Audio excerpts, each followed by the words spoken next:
Irmãos, antes de você ir para o vídeo, se inscreva no nosso canal e ative as notificações.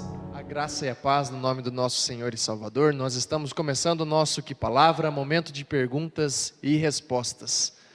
Quero saudar os nossos pastores, pastora Mauri, pastor Juliano.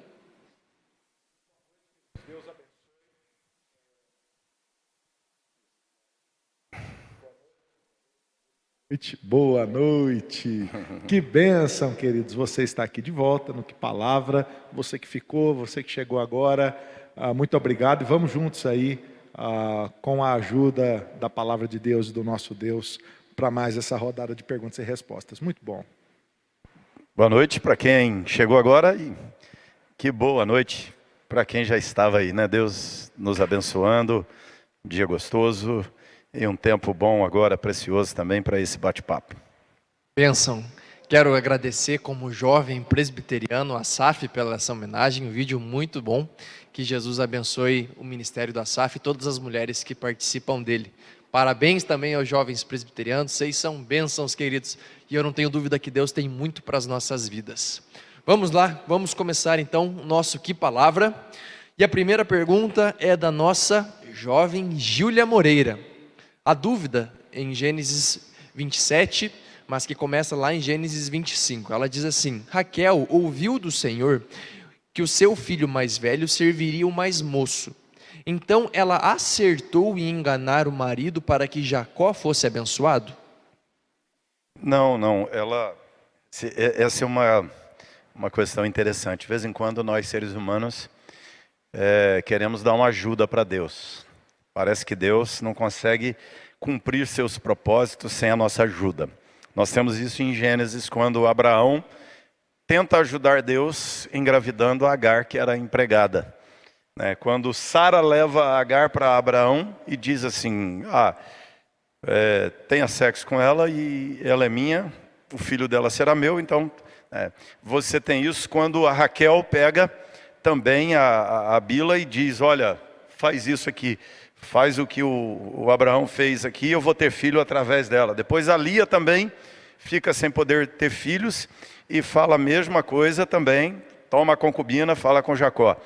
E agora nós temos aí na família a mesma prática já da Sara, da Rebeca, que diante da revelação de Deus de que o mais velho seria servo do mais novo, o Isaac quer que o mais velho herde o nome dele, como seria o natural. Rebeca tem essa visão de que Deus, como disse que seria o mais novo o que herdaria o nome do pai, ela tem que fazer algo para que isso se concretize. Não, se Deus disse para ela, o que ela tinha que fazer era esperar Deus fazer sua palavra se cumprir. Mas, por alguma razão, a Rebeca acha que ela tem que fazer a palavra de Deus se cumpriu. O que ela arrumou? Problema familiar. O Esaú queria matar o Jacó. Ele passa a odiar seu irmão. E ela cria uma situação de embaraço do Jacó com o pai, que o Jacó vai ter que sair de casa e não ver mais o pai. E ela mesma nunca mais pôde ver o filho querido dela. Ele teve que sair de casa, ir para a terra distante do tio Labão. Ele vai para longe, muito longe, onde estava o Labão. Então, ela separa a família.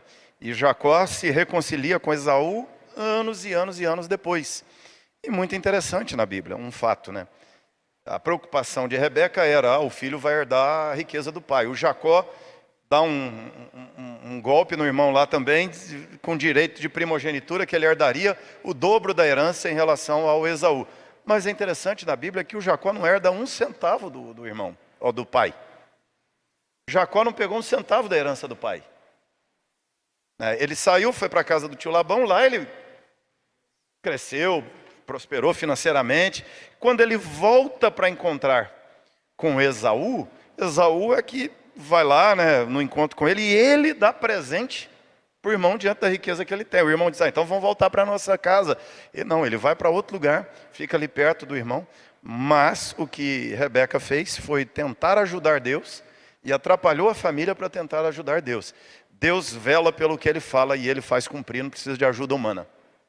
Diante dessa pergunta, Porque as bênçãos dos pais sobre os filhos tinham tanto poder. Por exemplo, a bênção de Isaac e as bênçãos de Jacó. Isso pode acontecer ainda hoje?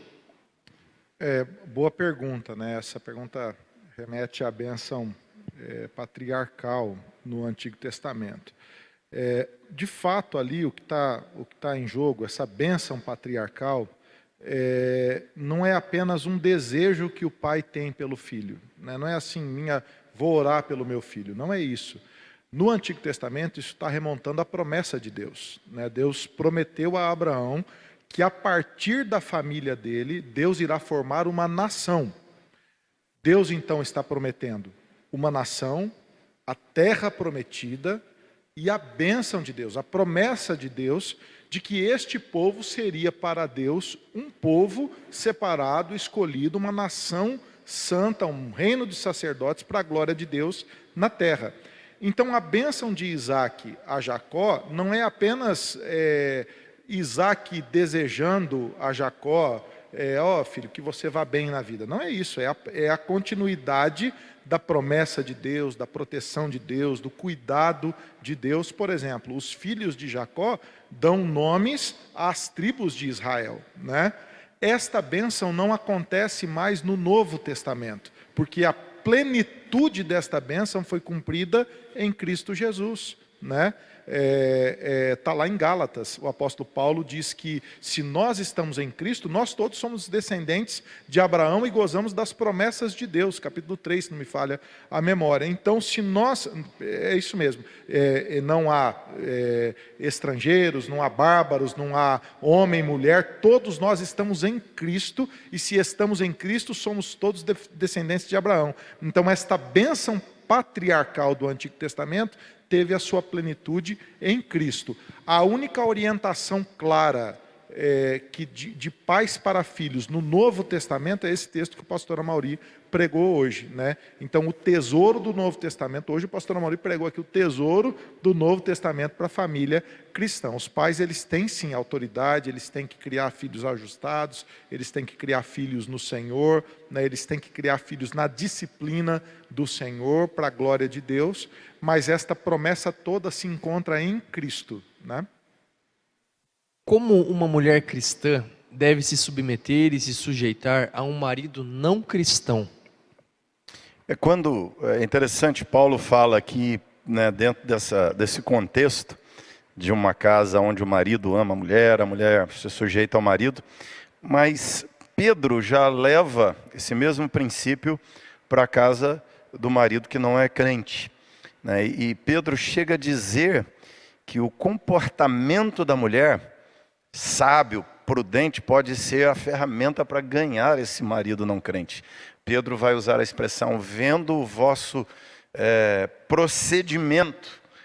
Então, o que a mulher vai ter aqui, dificuldades, e aí o que ela vai... Aí é um outro contexto aí de 1 Coríntios 7, quando Paulo vai falar do casamento, que é quando o marido não é crente, e ele quer impedir a mulher de ser crente, e ele quer impor para o casamento valores, princípios não cristãos, e a mulher, para ser esposa dele, vai ter que ofender seu Deus, aí é que ela não vai se sujeitar ao marido. Porque o princípio da sujeição ao marido é sujeição ao marido no Senhor. Se o marido te mandar fazer o que você tem que sair do Senhor para fazer, o teu Senhor é Jesus. Não é o marido. O marido vamos colocar aqui, senhor da mulher, enquanto ele está representando Jesus na vida da mulher, no papel dele de marido. Se ele vai mandar a mulher fazer algo que está fora, ela vai contrariar. Vamos pensar aqui no contexto lá. O sujeito é frequentador do templo de Diana. E a mulher converteu. Aí ela não vai mais no templo de Diana. Lá no templo de Diana tem as prostitutas para o ato sexual durante o culto. Aí o marido quer continuar indo ao templo de Diana, indo para a cama com ela. Esse é um problema, ela não tem que se sujeitar a isso. E mais, ele quer que ela vá com ela no templo de Diana, ela não vai. Aí ele diz, ou eu ou Jesus, ela vai dizer Jesus, né? Então, constantemente, Vamos pensar aqui em situações do nosso tempo. O cara quer que ela viva do lado dela, mas a vida é com dinheiro sujo, a vida é com dinheiro roubado. Ele quer que ela pratique coisas sexuais que está fora da palavra de Deus. Então você não vai se submeter a um marido fora da palavra de Deus. A sua vida é regrada pela palavra de Deus. Inclusive a palavra te manda se sujeitar ao marido, mas você vai se sujeitar naquilo que é função de esposa dentro do casamento. Não indo contra a tua consciência, não indo contra os mandamentos de Deus. Se o teu marido te mandar além do mandamento de Deus, você vai ter que fazer uma escolha. É o mesmo princípio da autoridade civil. Eu me submeto à autoridade civil, enquanto a autoridade civil não me arremete contra a Bíblia. Se ela me disser que eu tenho que ir contra a Bíblia, eu vou ficar com a Bíblia. Então, para uma mulher cristã, você tem que ser boa esposa, você tem que aceitar as decisões dele, você tem que se sujeitar à liderança dele dentro da casa, você tem que perguntar, deu essa polêmica, você diz, o que você quer que eu faça? Ele vai dizer, faz isso, siga aquilo que ele faz. Agora, a não ser que sejam ordens que te arremetam contra o princípio da fé cristã. Apenas no adultério é possível o divórcio? E nos casos de violência doméstica? O Senhor Jesus, ele relê toda essa lei do divórcio no Novo Testamento, dizendo que o divórcio acontece por causa da dureza do coração humano, né? Então é o coração duro do ser humano que fica procurando motivo para divorciar, né? A pessoa às vezes procura o pastor falando, olha, pastor, eu tenho esse e esse motivo, porque eu quero me separar do meu marido ou da minha esposa, né? E, enfim, aí vem o rezando o terço, né? Motivo 1, 2, 3, 4, 5, e geralmente são motivos egoístas que levam ao divórcio, né? Eu acredito que muitas pessoas levam a ferro e fogo esse texto do divórcio. É sim um motivo, o adultério é o motivo mais claro que Jesus aponta no Novo Testamento para o divórcio, né? Mas mesmo o adultério tem perdão, né? Mesmo num caso grave de adultério, o primeiro caminho deve ser o caminho do perdão, né? Assim como qualquer outro problema que aconteça na família, né? O que acontece geralmente, e aí vale, né, a violência doméstica justifica o divórcio, preservação da vida, né? É claro que não somente o divórcio justifica o afastamento da outra pessoa, se a outra pessoa não tem controle de si mesma, você corre o risco de morrer, né? Então aí, enfim, é um caso de preservação da vida, não tem muito mais a ver com esse conceito do que qualquer outro, né? Mas mesmo em casos assim extremados, a pessoa precisa buscar a solução na palavra de Deus, né? Porque geralmente o que acontece nesses casos aí é que uma pessoa que se sente ofendida, ela procura conselhos com outras pessoas que não têm muitas vezes a profundidade bíblica para poder responder, e a outra pessoa diz, não, separa mesmo, vai por esse caminho mesmo. E o que a gente tem visto é a banalização do divórcio no meio cristão, né? Então, tem que se tomar muito cuidado com isso. O caminho sempre é o caminho do perdão, né?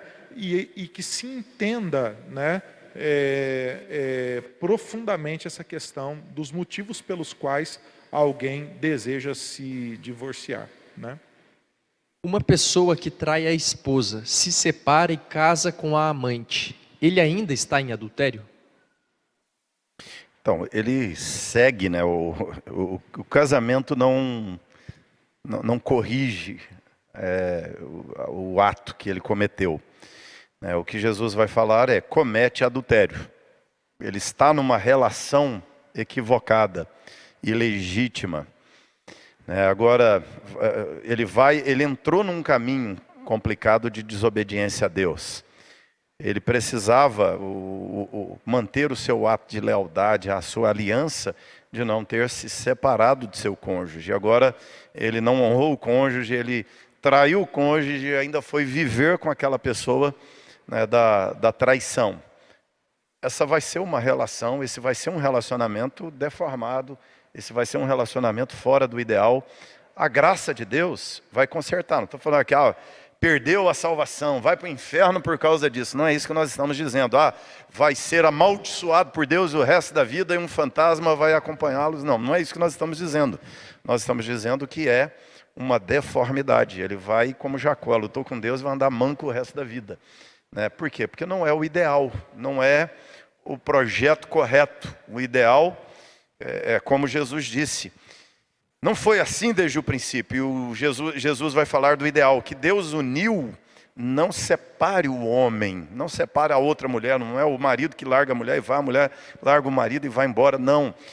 O ideal divino é que a vitória, a conquista, a realização, né, o ganho é que o marido viva com a sua esposa, até que outra coisa que não seja aí a morte, né, separe. Agora, quando a morte é uma outra mulher bonita, um outro cara bonito que aparece no pedaço e separa, é triste, é uma deformidade, é um tropeço.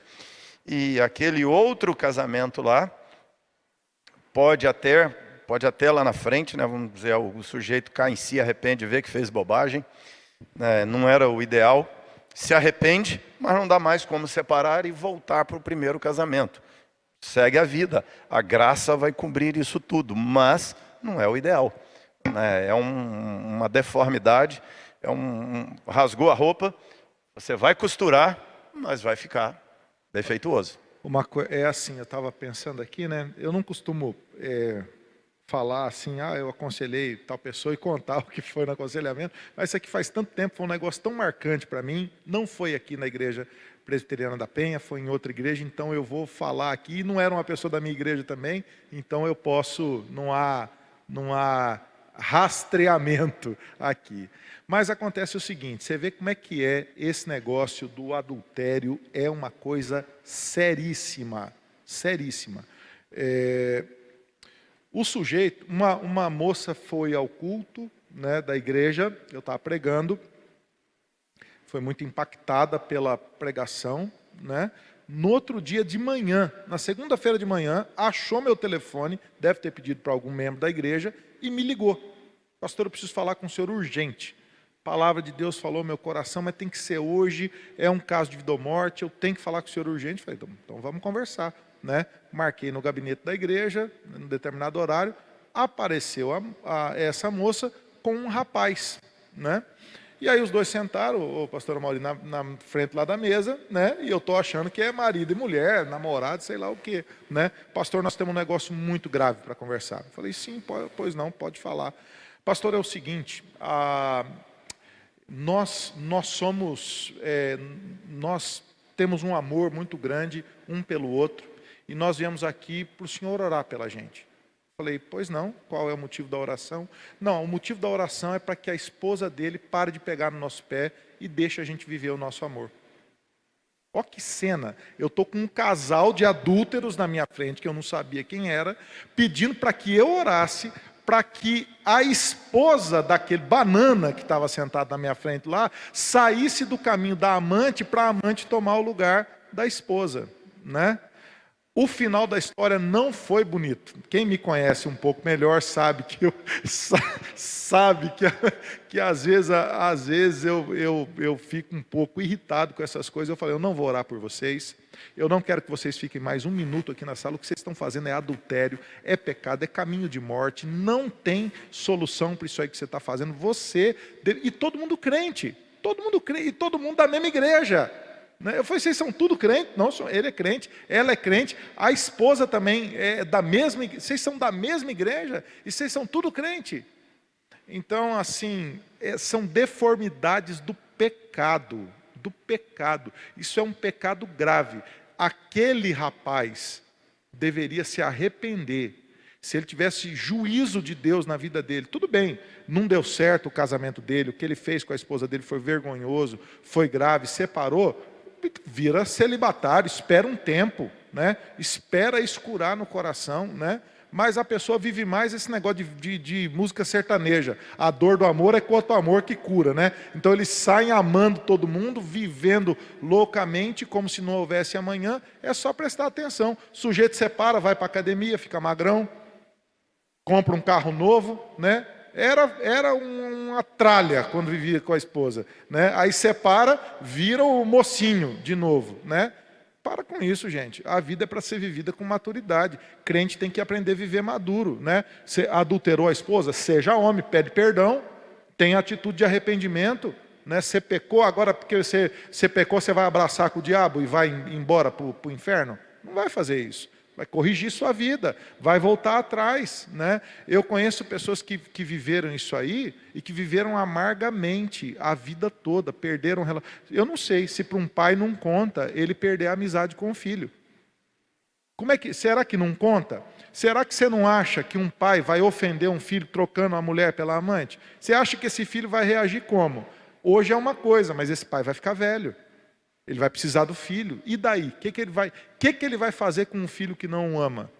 O que ele vai fazer com um filho que ele ofendeu? Né? Ele tem que prestar atenção e voltar atrás. Né? E se der tempo, não casa. E se der tempo, larga essa mulher para lá. Já estragou a vida da outra. Estragou a vida de todo mundo. O adultério é um rolo sem fim. É uma marca que não sai, é difícil de sair. E por isso que eu alerto você, viu, que está assistindo aí. Se você está flertando com alguma mulher, com algum homem, você para com isso em nome de Jesus. Que isso é caminho de Satanás. Isso é caminho de morte. E você precisa parar com isso e sair disso em nome de Jesus. Você volta lá, conserta com a sua esposa, conserta com o seu marido e para com isso em nome de Jesus. Amém. Pastores, a produção independente, uma mulher que deseja muito ter filhos, mas não encontra um marido e usa a inseminação ou fertilização em laboratórios para engravidar, é pecado? Olha, ter filho não é pecado. A gente tem que ter aí, né, um pouco de cautela nesse tipo de coisa. Né? Se uma mulher, geralmente, quando vai fazer esse tipo de coisa, né, eu já tive uma ovelha que fez isso há um tempo atrás, uns anos atrás. E é curioso que assim, não pediu conselho para ninguém nem nada, de repente aparece grávida, quem é o pai? Doação. Era banco de sêmen, doação, não sabia quem era. Então, ela fez inseminação artificial, engravidou, né, uma doação anônima e foi criar seu filho. Eu não me preocupo, né, com a questão assim, é pecado ela engravidar num banco de sêmen. Tem aqui uma quebra de um mandamento que é não adulterarás, não furtarás e tal. A minha preocupação aqui foi, né, no trato com essa pessoa, a minha preocupação é esse negócio meio de Raquel quando chega para Jacó e fala assim, me dá filho, senão eu morro. A pergunta é, onde que está o coração? A minha preocupação é, pastor Juliano amanhã vai falar sobre esse texto no Conexão, que é quando Satanás chega para Jesus e diz, transforma a pedra em pão. Não tem nada de pecado em matar a fome. Eu estou com fome, transforma a pedra em pão e come e mata a fome. Tem pecado? Não. A pergunta é, por que Jesus não transformou a pedra em pão e comeu? Jesus diz uma coisa fantástica, ele diz assim, nem só de pão viverá o homem. A minha pergunta é, por que é que filho é um negócio que você tem que ter de qualquer jeito? E algumas mulheres arrumam filho, vão para a cama com o homem, arrumam filho, nem avisa para o sujeito, está transformando pedra em pão. Ou seja, a minha advertência aqui é cuidado com esse negócio de que eu quero casar de qualquer jeito, eu quero ter um filho de qualquer jeito. Cuidado para o diabo não colocar umas pedras na sua frente e levar você a transformar a pedra em pão. A Bíblia, Jesus ensina claramente, ele diz, está escrito, nem só de pão viverá o homem. O homem vai viver da palavra que procede da boca de Deus. Você vai viver do que Deus vai te dar. Então, seja feliz com o que Deus te der. Porque esse negócio de me dar filho, senão eu morro, Raquel pegou a Bila e disse, Jacó, vai para a cama com a Bila. Me dá filhos através dela. Por quê? Me dá filhos, senão eu morro. Então eu vou para a cama com o primeiro sujeito que eu achar. Tem um sujeito, aliás, né, se não me engano, um holandês. Vi uma reportagem sobre ele um tempo atrás. O cara tem uns 300 filhos aí pelo mundo, porque o cara é doador de esperma, de espermatozoide. Mulher, ele oferece na internet. Você quer ter um filho, uma produção independente? Me chama que eu vou aí e resolvo. E ele tem filho no Brasil, tem filho na Inglaterra, tem filho na Alemanha, tem filho para todo lado, porque ele vai lá, doa lá, fica com a mulher, ela engravida e não quer nem saber. E está fazendo o bem na cabeça dele. E essas mulheres querem filhos de qualquer jeito. Ou seja, o que esse filho vai ser na vida dessa mulher? O que a Bila na cama com Jacó vai promover na história da família? Olha lá na Bíblia, o que Jacó ir para a cama com Bila promoveu depois na história da família. Olha as maldições que isso trouxe, olha os pesos que isso trouxe, olha os conflitos que isso trouxe, olha as dores que isso trouxe. Sara, quando coloca Agar na cama com Abraão, olha o problema que isso trouxe. Aliás, até hoje isso é problema, né? Ismael e Isaac. Olha quanto atentado terrorista, quanto ódio na relação de ismaelitas e israelitas até hoje começou lá atrás. Nós temos que pensar que esse negócio de transformar a pedra em pão, o que vai resultar lá na frente? Então, muita cautela, muita oração e pergunta aí a Deus por que é que Deus não te deu filhos, se você não está transformando pedra em pão aí. Pergunta do nosso querido Daniel Felipe. Em um lar não cristão, o filho pode ter a responsabilidade de liderar a vida espiritual no lar? Eu não diria liderar a vida espiritual do lar. O filho ele tem a responsabilidade de um lar não cristão de ser um exemplo de Cristo naquele lar, né? Ele deve ser ali um pregador do Evangelho, ele deve ser um modelo de Cristo nas suas ações e nas suas reações, ele deve ser um apontamento de Deus na sua casa e um missionário para os seus pais, né? Ele deve ser um alívio para os pais, do ponto de vista do cuidado. O pai deve olhar para um filho cristão e ter prazer nesse filho, de dizer assim, esse filho é mais obediente do que qualquer outro filho que eu conheça, né? Porque ele vive os padrões da obediência, da fé, da submissão, e é ali um elemento que vai proclamar o Evangelho na sua casa.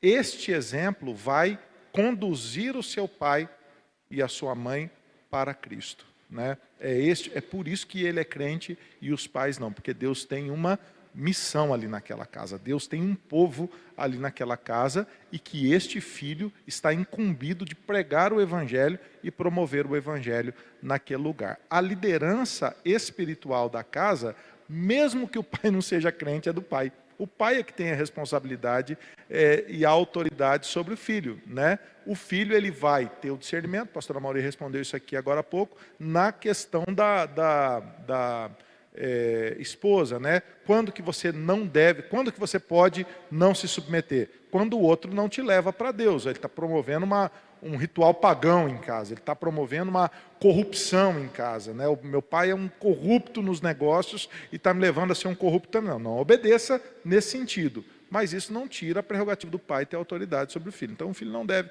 liderar, ele deve ser liderado como Cristo, né? No sentido de dar testemunho de Cristo ali na sua casa. A Eliane Alves pergunta, independentemente de você ser casado ou solteiro, de que forma podemos crescer em submissão a Cristo no contexto familiar? Então, a submissão a Cristo é fazer o que Jesus quer que façamos. Seguir a Cristo é algo difícil. É, como a Bíblia nos diz, tomar a cruz, negar a si mesmo.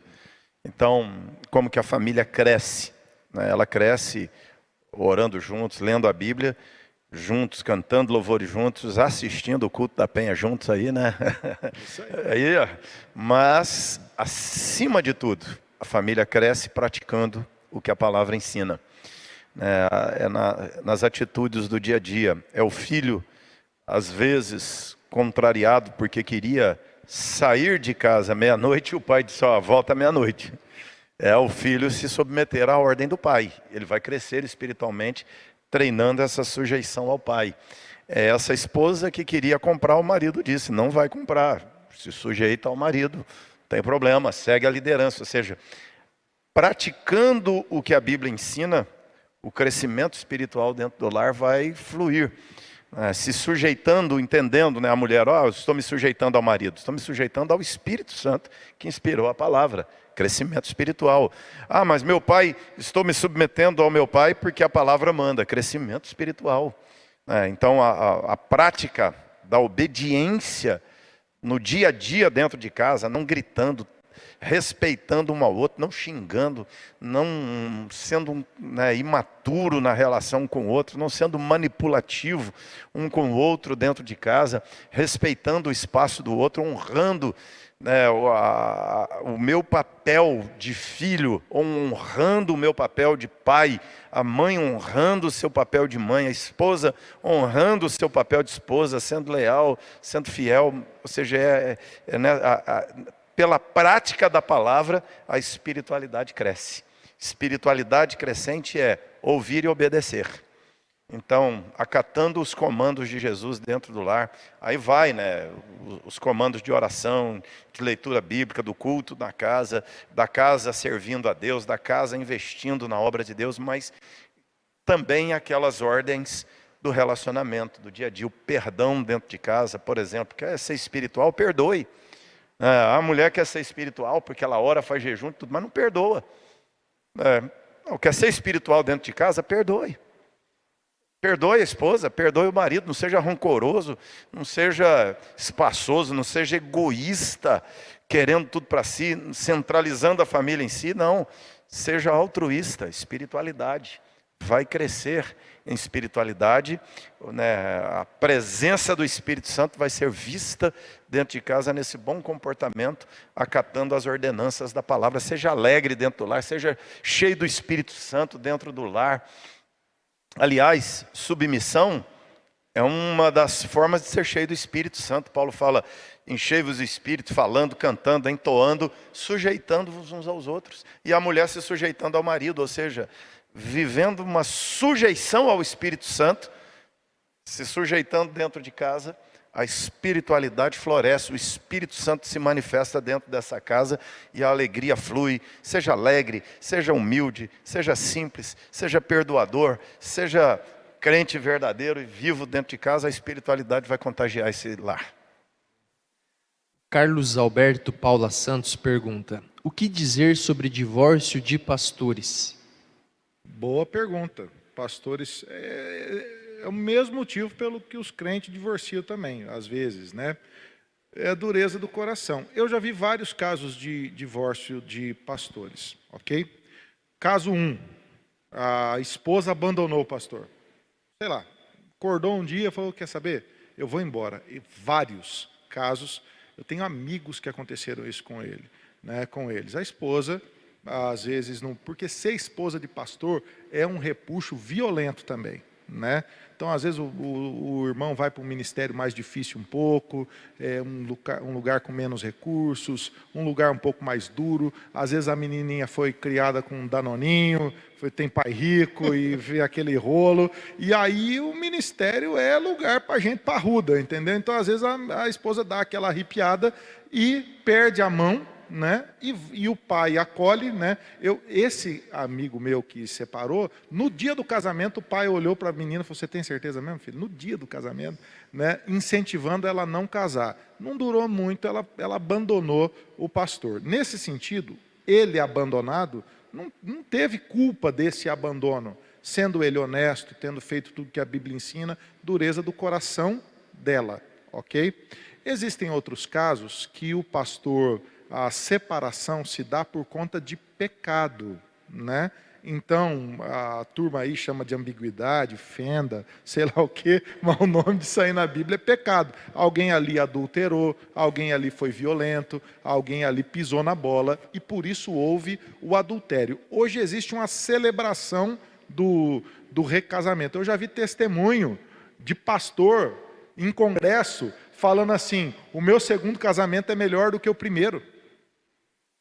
E celebrando, e mostrando foto para a turma do recasamento, De pastor que hoje em dia nem crente é mais, que fica lá dando glória a Deus que separou, Pecado, dureza do coração, mau exemplo. Este mau exemplo gera muitas vezes escândalo na igreja, Tem pastor que marca a data para separar, eu vou separar tal data que eu vou sair daquela igreja, então vou para não sei aonde. Então é tenso demais. Por quê? Por conta da pressão do ministério, você vai exacerbar em 2 outros pontos, que é a hipocrisia e o legalismo. Então o sujeito fica hipócrita, né, vive um casamento de fachada, ou ele vai para o legalismo e vai ofendendo a vida das pessoas. Lá na frente o escândalo. Esse pastor vai ser responsabilizado diante de Deus pelas consequências que ele está gerando no meio da igreja, né? Então é complicado, irmão. Acontece o divórcio de pastores? Acontece, né? Mas tem denominação que faz até culto do divórcio, né? Então está tão banalizado isso nos nossos dias, né? Eu espero, e a grande verdade é que eu convivo muito mais com pastores sérios, firmes, que têm a mesma esposa durante a vida toda e que o casamento vai ficando melhor com o passar do tempo, por causa da presença de Deus, do perdão, desses elementos da dinâmica saudável de uma família cristã. Infelizmente, há muitos pastores que se separam, uns por motivos bíblicos e outros por conta do próprio pecado ou pecado do cônjuge.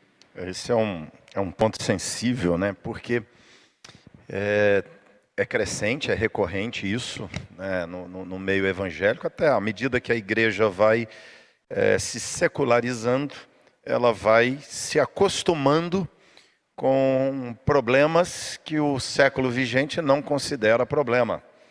Então, a igreja começa também a não chamar de pecado o que a Bíblia chama de pecado, mas o século insiste que não é pecado. A igreja começa a deixar de optar pelo que a Bíblia diz para ficar com a opinião da consciência do século. Então, o divórcio é uma dessas coisas que no passado era extremamente sensível no meio da igreja e hoje deixou de ser sensível em muitas igrejas. Hoje é muito natural. Aqui em São Paulo aconteceu um fato interessante, né? Um casal era líder de uma igreja, eles fundaram a igreja, os dois juntos, marido e mulher, pastor e pastora. Depois que fundaram a igreja, tiveram um conflito conjugal, se separaram, a mulher saiu, rachou a igreja, metade da igreja foi com a mulher, metade foi com o marido. Alugou um salão do outro lado da rua e abriu uma igreja do lado de lá. E o cara casou de novo de cá, a mulher casou de novo de lá, e as duas igrejas estão aí. Não dá para falar o nome, senão o povo vai lá visitar. Mas está lá, uma igreja ali, a outra aqui, né? E de lá a mulher com o outro, e daqui um com o outro, e um grupo de pessoas deu razão à mulher, foi para lá, um grupo deu razão para o marido, deu aqui, e foi uma incompatibilidade, quer dizer, um negócio totalmente estranho ao padrão bíblico. Ainda que a igreja, olha, a gente tem visto isso, pastor, cantor, famoso, troca de mulher igual troca de blusa, e está lá, normal, continua à frente da igreja, continua tranquilo. Isso, na Bíblia, isso não é um tema tranquilo. Na Bíblia, isso é um tema nervoso, um tema complicado.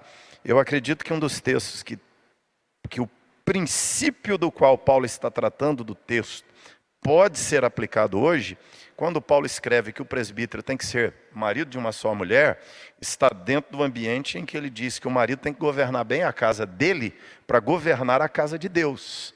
Quem não governa bem seu próprio casamento, sua própria casa, que moral que tem para liderar a casa de Deus e falar para a casa de Deus. E o princípio que Paulo está tratando, quando fala do presbítero, ele está dizendo que o presbítero é modelo. Paulo está falando da poligamia, tá? Mas, vamos fazer uma pergunta. Será que o que Paulo está falando de poligamia, que era o problema da igreja daquela época, que convertiam vários pagãos com 3 mulheres, 4 mulheres, 5 mulheres, 8 mulheres, tinha neguinho com 9 mulheres, aí o cara convertia. Agora ele está na igreja, como é que faz? Ele divorcia de 8, fica com uma, põe as 8 na rua, tem filho com essas mulheres. Olha o problema que a igreja tinha que lidar com eles naqueles dias lá. Não, então aí a turma dizia, não, ele fica com uma, escolhe uma e só tem sexo com essa, e as outras ele negligencia. Mas era um negócio problemático, que a igreja tinha que responder a essas perguntas. Nós não temos que responder a essas da poligamia simultânea, mas nós temos que tratar da poligamia sequencial aqui. Assim como aquele sujeito que tinha 2 mulheres não era modelo pastoral para a igreja daqueles dias, a pergunta é, por que é que o pastor, que por dureza de coração largou a esposa dele, achou uma mais bonitinha, mais novinha, casou com aquela bonitinha, ficou 1 ano de licença do ministério, voltou 1 ano depois, por que esse cara é modelo para a igreja hoje? Vamos pensar, Paulo ia aprovar esse negócio? Eu acho que Paulo não ia aprovar, porque o Espírito Santo não ia aprovar. Isso não é modelo para a igreja. O pastor, ele pastoreia por modelação. O presbítero pastoreia, diz Paulo, não é por causa da autoridade do cargo, é por causa da autoridade da vida. Paulo diz, como pastorear o rebanho como modelo. A ovelha tem que poder me imitar. Aí eu largo a minha mulher e troco por uma mais nova. Estou com 50. Troco por... A minha mulher daqui a pouco faz 50. Tem direito, como diz a turma, trocar por 2 de 25? Não. Vou arrumar mais nova. Eu estou sendo um modelo errado, um modelo do que não se deve fazer. O pastor tem que ser modelo do que deve fazer. O pastor tem que ser modelo de como o casamento funciona. Um pastor tem que ser modelo de criação dos filhos. O pastor tem que ser modelo da finança. O pastor tem que ser modelo da sexualidade, da conversa dele.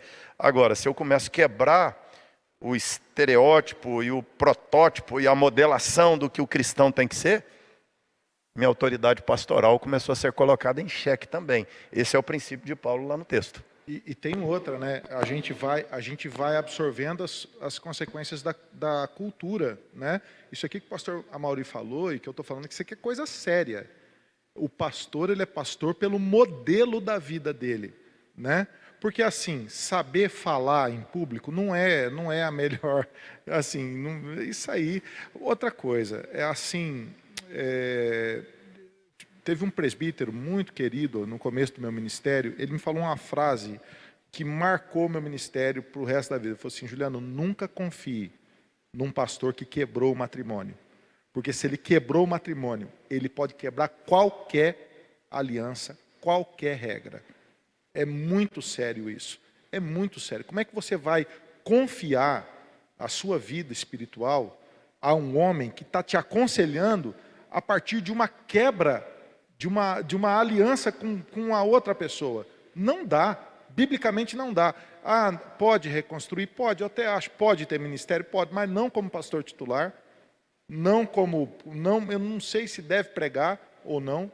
Você entende? Eu acredito que a gente tem que reavaliar isso seriamente. Ainda mais com hoje em dia essa banalização dos motivos do divórcio. Isso vale para presbítero também, vale para líderes na igreja também. Nós lideramos pelo modelo. Por isso que tem que olhar caso a caso, tem que entender onde é que aconteceu, o que aconteceu, né? Olhar para o ensino da palavra de Deus e ser firme com isso aí, né? Porque senão, meu amigo, tá igual tanto caso aí, né, de pastor que larga a mulher para casar com a cantora gospel. Então, larga a mulher para casar com a cantora gospel. Agora em São Paulo mesmo teve outro caso de um pastor famoso que largou a mulher e casou com uma menina de 20 e poucos anos. O cidadão já tem 60 anos de idade e está tudo na bênção, né? Tudo na bênção. Pastor rico faz isso, muda para os Estados Unidos, fica famoso lá naquele país e não lida com a consequência disso na igreja. Então, assim, é uma lástima. Por isso que quer ser pastor? Engole aí, meu amigo, leva a sério a vida e vive com seriedade o que você está pregando, porque a sua vida vai dizer o que você está pregando. Lá na frente é isso que vai acontecer. Benção. Sempre me lembro da palavra que o pastor Carlos disse para mim quando eu estava entrando no seminário, lá em 2015. Ele me falou assim, Léo, a maior dificuldade de um pastor é você viver o que você prega e pregar o que você vive. Que essa seja a nossa luta e em Jesus a gente vai ter a vitória.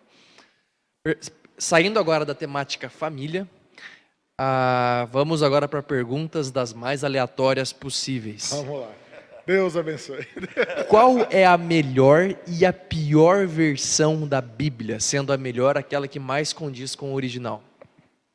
Olha, em português, a pior versão de Bíblia que a gente tem é a tradução Novo Mundo das Escrituras das Testemunhas de Jeová.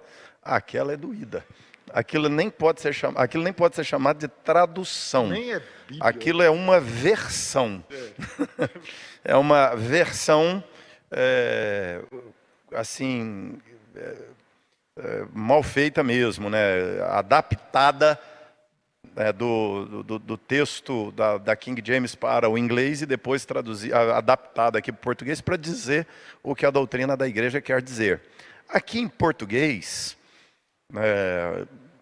assim, nós temos essa Bíblia na linguagem de hoje, que eu tenho, na minha opinião, né, com quanto seja legal ler, né, não é uma tradução infiel, mas para mim é uma tradução ruim. É fraca demais, ela é muito parafraseada.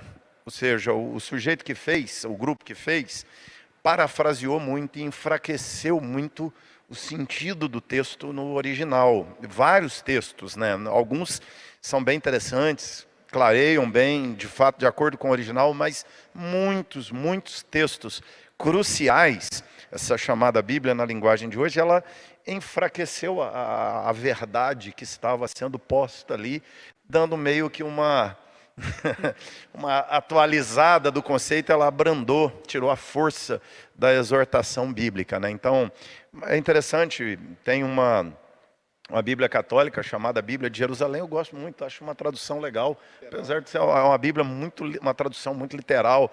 Eu gosto muito da versão atualizada, acho uma Bíblia uma versão boa, né? Eu gosto mais dela do que da corrigida, né?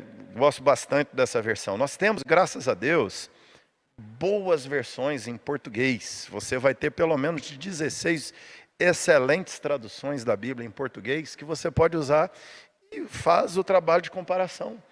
Usa uma, se você não tem o privilégio de estudar grego, estudar hebraico, poder trabalhar lá no original, lendo né, o original, quanto mais versões você puder comparar, e aliás, hoje você abre na internet uma Bíblia online, e lá numa página você tem 15, 16 traduções diferentes ali que você pode ler, faz isso, se deleite, nada de braçada nas várias traduções que você tem, compara um com o outro e seja feliz.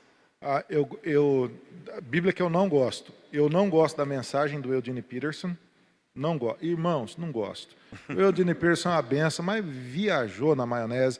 É assim, a paráfrase é um problema, porque ela acaba virando o entendimento da pessoa do que ele está lendo na palavra de Deus, e aí é como se eu lesse a Bíblia por tabela, né? Então, assim, quando que vale a leitura da mensagem? Quando você tem um conhecimento profundo da Bíblia, né?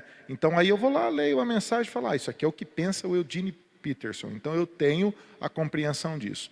Concordo com o pastor Amauri, a NTLH, Nova Tradução da Linguagem de Hoje, ou a Tradução da Linguagem de Hoje, ou aquela Bíblia Viva também, né, que foram traduções, no meu ponto de vista, sofríveis, porque elas não foram traduzidas do original, e elas foram traduzidas parafraseando e nivelando por baixo a língua portuguesa, nivelando por baixo as questões linguísticas do texto, que são discussões seríssimas, né?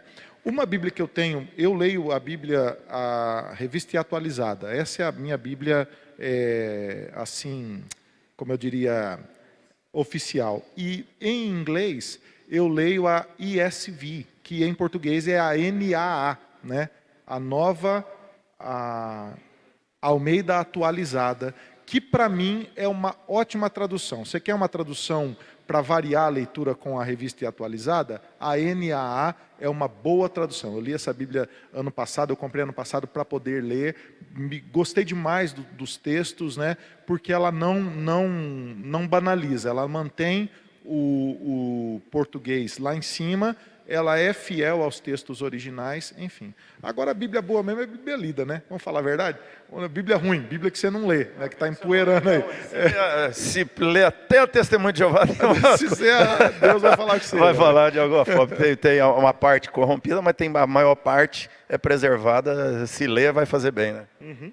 Rebeca Abdala, querida irmã, pergunta: o diabo sabe quem são os escolhidos mesmo antes deles serem chamados? Não tem a menor ideia. O diabo não sabe nem onde é que ele está. Ele não sabe, não tem como, né? Isso é uma coisa chamada, né, economia divina. Isso é o que a eleição. Eu não posso, nem como pastor, ficar dizendo fulano é eleito. Eu não tenho essa capacidade. Isso é uma cadeira de Deus, é uma função de Deus. É Deus quem sabe. É Deus que tem diante de seus olhos, né, cada um dos que são eleitos. Satanás nem sabe. Satanás vai olhar da mesma maneira que nós olhamos, e talvez a vantagem de Satanás sobre nós é que ele é invisível, tem os vários demônios por todo lugar, eu vejo a carinha do povo aqui na igreja, o povo me vê aqui na igreja, né, e nós não vemos uns aos outros e podemos fingir ser crente muito bem diante uns dos outros e ninguém vai descobrir. O problema é que não dá para fingir muito diante dos demônios, porque eles nos veem enquanto ninguém está nos vendo. Eles são invisíveis e vão ver nosso comportamento e vão ver algumas vezes as nossas ações e reações que ninguém vê. Então eles nos veem na particularidade e aí saberão, vamos dizer, que eu sou incoerente com aquilo que eu vivo. Eu sou incoerente com a fé cristã, que eu vivo muito bem na frente de todo mundo, mas Satanás te vê na frente do seu computador, meu amigo. Satanás te vê da saída do teu emprego até em casa, aonde é que você passa. Satanás vê como que você lida com a secretária lá, com a empregada doméstica em casa, como que você lida com o teu patrão, o que você faz quando seu marido viaja, Satanás vê tudo isso. Então ele pode até olhar e ver assim, isso não é crente nada, vou para cima, vou derrubar isso daqui, é fraco. Mas saber quem é eleito, quem não é, ele não tem ideia disso. Qual a diferença entre um homem que se sacrifica e mata 3.000 homens para obedecer à sua fé, por exemplo, no atentado às Torres Gêmeas em 2001, para Sansão, que se sacrifica para matar outros 3.000 homens para obedecer à sua fé? O pastor Manuel respondeu essa pergunta hoje de manhã, acho que é reflexo do... Falei desse caso de manhã, aí quem fez aqui a pergunta foi lá no muçulmano que hoje mata em nome da fé. É uma associação indevida, eu acho, você associar o ato de Sansão com o atentado que a Al-Qaeda fez contra a nação americana, né? Primeiro que a ação da Al-Qaeda é uma ação de ódio, né? É uma ação cruel, é uma ação contra civis, é uma ação assassina, né? E é uma ação terrorista, né? E o terrorismo tem por base desestabilizar o outro, né? Diga-se de passagem, por que o ISIS mata as pessoas, ou matava, né? E continuará matando, porque esse negócio continua acontecendo, de maneira tão cruel, tão midiática, né? Tão hostil, né? Degolar uma pessoa na frente das câmeras, isso é diabólico, cruel, né? Porque é um terrorismo, não é só matar, é matar e gerar terror no coração do outro, né? Não foi assim na vida de Sansão, né? A história bíblica ensina que aquele ato final da vida de Sansão não foi um suicídio, aquilo foi um ato que pela economia divina, pela soberania divina, a nação filisteia foi julgada por conta da sua distância e do mal que ela afligia ao povo de Deus. Então ali, Sansão, por mais tenso que possa parecer, ele é um instrumento de Deus naquele instante, né? Cumprindo a própria palavra de Deus, né? Então não há associação nenhuma de uma coisa com a outra.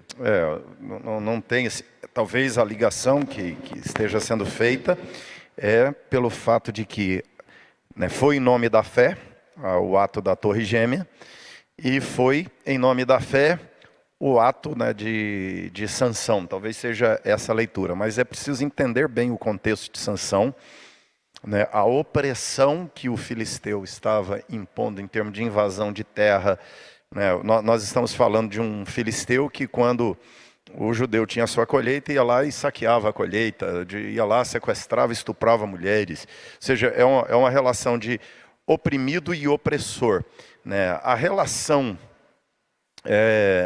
muçulmano e Estados Unidos não é uma relação de oprimido e opressor.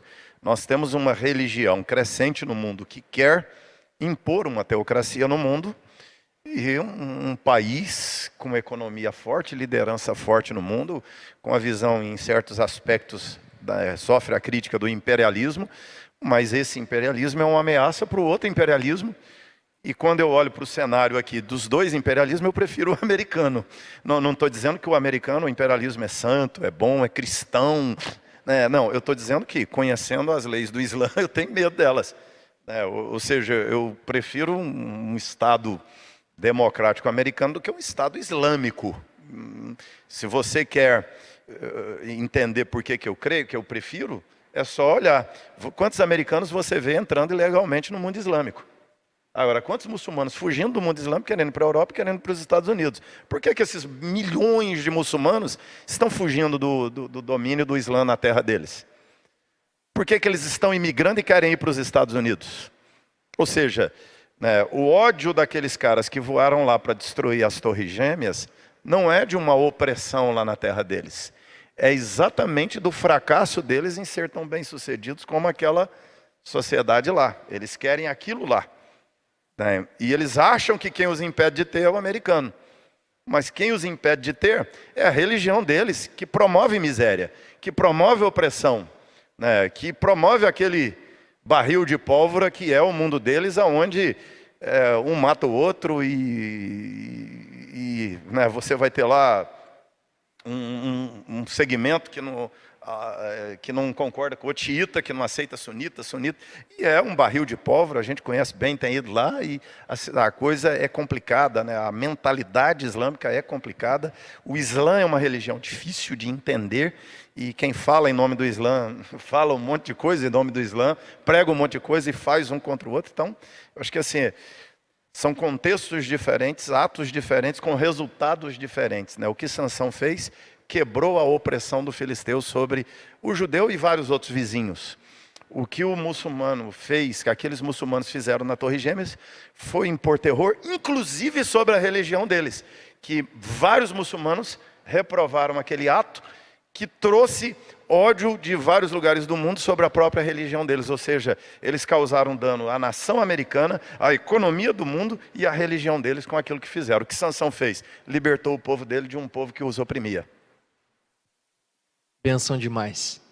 Nossa querida irmã Edneuza, ela diz assim: pastores, hoje eu não venho aqui fazer uma pergunta, mas sim agradecer a vocês por cuidarem de nós com todo carinho durante essa pandemia. Vocês não mediram esforços para nos fortalecerem como igreja dia após dia. Louvado seja Deus pela vida de vocês, pastora Mauri, pastor Juliano, pastor Léo, pastor Tom, pastor Carlos Henrique. Cada culto, cada que palavra, cada conexão, cada devocional diária tem sido bênção não só nas nossas vidas, como também de outras milhares de pessoas que têm ouvido todas essas mensagens.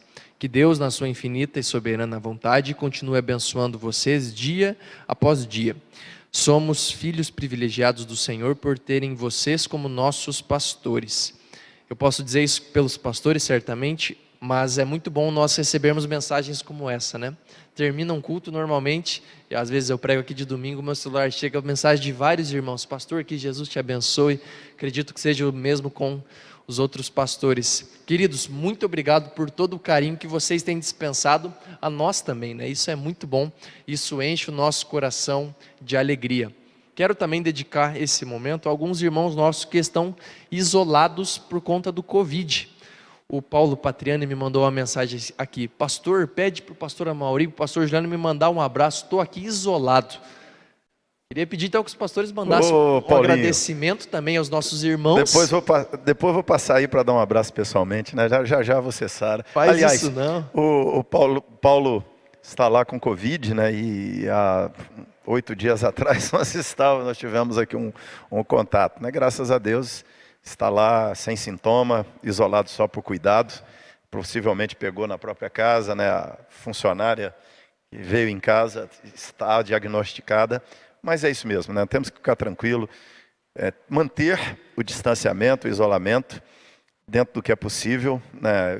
Tivemos um encontro, mas ele de máscara, estava de máscara, limpamos a mão. Então pode ser o diferencial do contato, de pegar e não pegar. Estar de máscara, não pegar na mão e higienizar. Ou seja, você pode ter passado perto, pode ter tido contato com alguém. O diferencial foi ter tido ou não ter tido cuidado. Mas fica aí o nosso abraço para você, Paulo.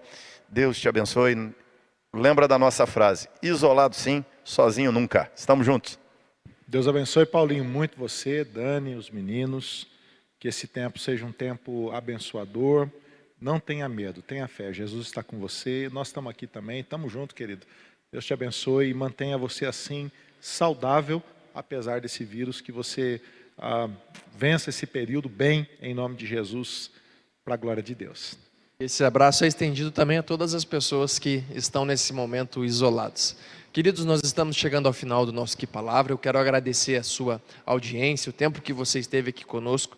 Eu ainda tenho no mínimo aqui 15 perguntas que vocês me enviaram, que infelizmente por conta do tempo não deu tempo de fazê-las, mas certamente amanhã nós traremos pergunta do Pedro, pergunta do Carlos, perguntas que serão respondidas. Vocês fiquem tranquilos.